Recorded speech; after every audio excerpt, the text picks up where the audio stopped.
Good afternoon, all of you. Welcome to Education Networks new class. Education networks की इस कक्षा में सभी विद्यार्थियों का स्वागत है।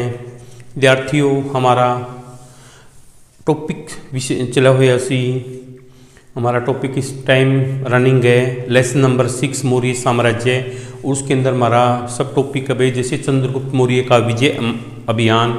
इसे लास्ट वाली क्लास में मैंने आपके साथ नंदों का उन्मूलन ये टॉपिक डिस्कस किया था।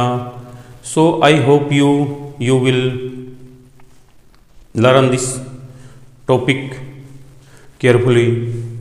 तो टुडे आज की कक्षा में मैं आपके साथ में चंद्रगुप्त मौर्य के सेल्यूक्स पर विजय और पश्चिमी भारत में साम्राज्य का विस्तार है, ये दो टॉपिक आज की कक्षा में मैं आपके साथ डिस्कस करूँगा। It's my polite request to all of you, please see this class carefully, without hesitation, without any problems. So let us start, don't waste time, hurry up, look at the blackboard. सेल्यूक्स पर विजय। देखो जी क्या होता है, जैसे सिकंदर की death हुई, सिकंदर की death के आफ्टर ही उसके पूर्वी प्रदेशों का उत्तराधिकारी कौन, जो सिकंदर की मृत्यु थी वो उसके पूर्वी प्रदेशों का उत्तराधिकारी कौन बना, सेल्यूक्स बना। कौन बन गया, जैसे सिकंदर की डेथ होगी उसका अधिकारी किसको, सेल्यूक्स को बनाया गया। बेबीलोन और बैक्ट्रिया को जीतने के बाद, जो बेबीलोन और बैक्ट्रिया को जिसने सिकंदर ने जीत लिया था के बाद वह भारत में सिकंदर के मतलब क्या किया, उसने बेबीलोन और बैक्ट्रिया को तो जीत लिया था, किसने, सेल्यूक्स ने। उसके बाद जिन क्षेत्रों को सिकंदर ने जीता था उन पर भी अपनी विजय का दावा करने लगा, क्योंकि वे उसका उत्तराधिकारी बना हुआ है, बनाया गया उसको। और इन प्रदेशों को जिनको सिकंदर ने जीता था इन पर भी अपना अधिकार जताने लगा, किसको, किस पर, बेबीलोन और बैक्ट्रिया पर।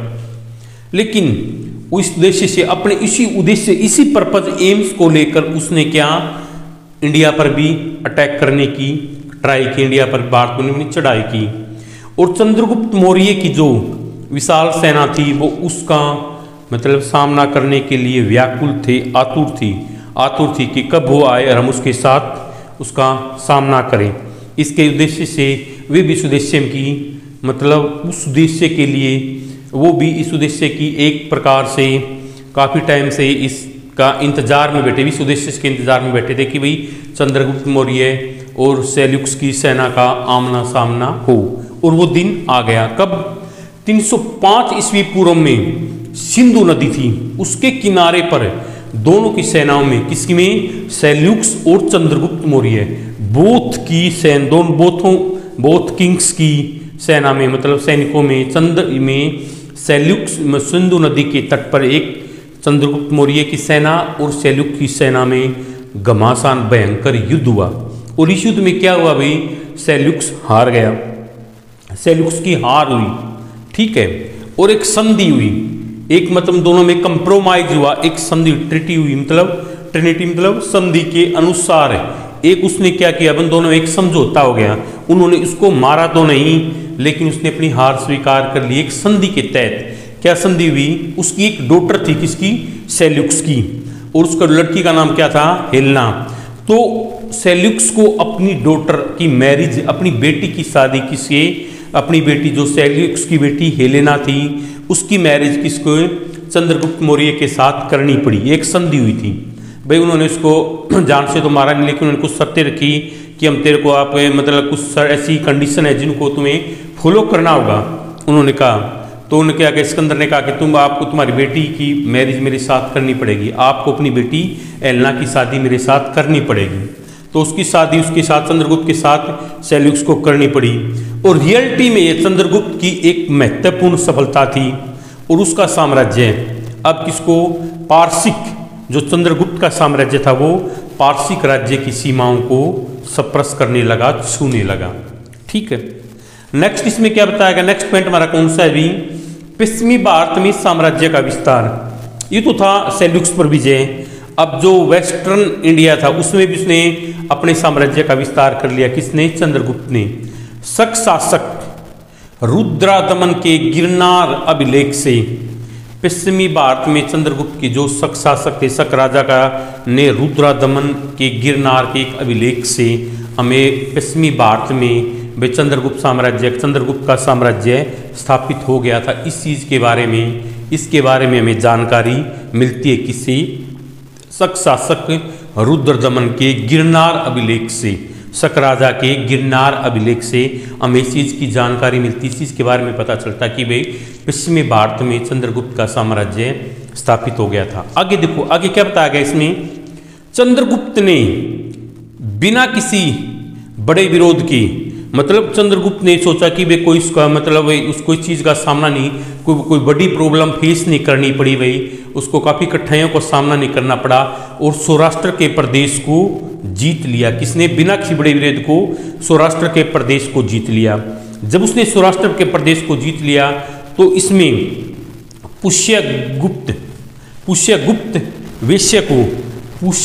वैश्य को किसका? सौराष्ट्र का राज्यपाल बना दिया। किसने?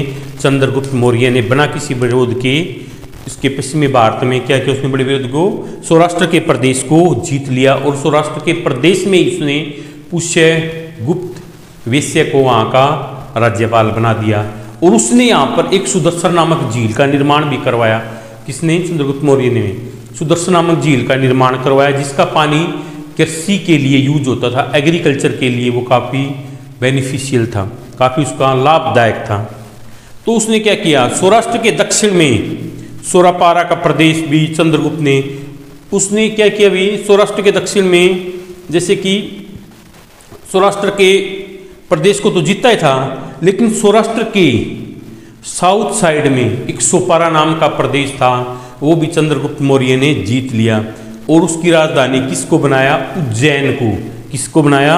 उज्जैन को। उज्जैन कहाँ पे है?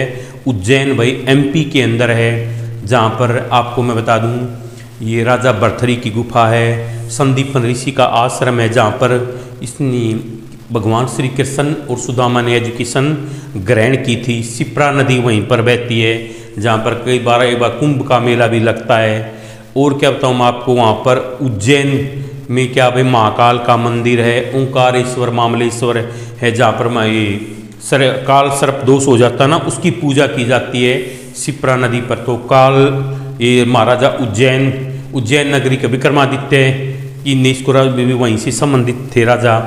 और भर्तृहरि है, जो भर्तृहरि राजा वो क्या हो गए थे भाई, वो अपनी पत्नी के प्यार में धोखा खाने के बाद उन्होंने अपना राजपाट अपने भाई विक्रमादित्य को सौंप कर उन्होंने सन्यासी जीवन ग्रहण कर लिया था। तो उसकी गुफा भी कहाँ पर है? उज्जैन के अंदर ही है। तो हमारा आज का विषय था भाई जो ये चंद्रगुप्त मौर्य की सेल्यूक्स पर विजय और पश्चिमी भारत में विस्तार यहीं पर फिनिश हुआ। नेक्स्ट क्लास में मैं आपके साथ कुछ नेक्स्ट टॉपिक के इम्पोर्टेंट पॉइंट डिस्कस करूँगा। So I hope you will learn this point carefully. So that's enough for today. See you tomorrow in class with new questions. Thanks for this cooperation. जय हिंद, जय भारत, जय हरियाणा।